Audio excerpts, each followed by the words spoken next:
Welcome to Sweet Life Beat Life. We hope this video helps. You start by preparing power and storage so nothing interrupts your take. Insert a formatted SD card and install fresh AA batteries or plug USB-C power. This prevents dropouts. Once done, choose your input. Use the built-in XY mics for quick stereo or plug external mics into the XLRs. If using condenser mics, enable 48V phantom power. Make sure the card speed matches your format, because higher sample rates need faster cards, and you don't want buffer errors mid-session. Next, you configure format and gain so your audio is usable without heavy fixing.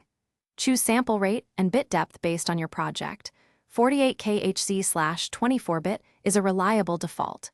Switch to manual gain control and speak or play at performance volume while watching the meters.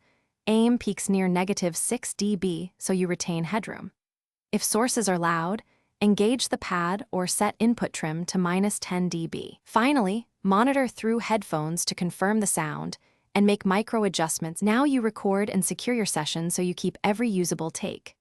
Press record, then pause if you need a quick pre-roll. When finished, hit stop. This finalizes files and avoids corruption.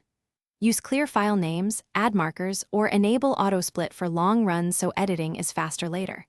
If something goes wrong, files missing, glitches, stop using the card, check the write protect switch, reformat a known good card, swap batteries, or plug in USB power to isolate the issue before retrying. Thanks for watching. Consider subscribing if we helped you.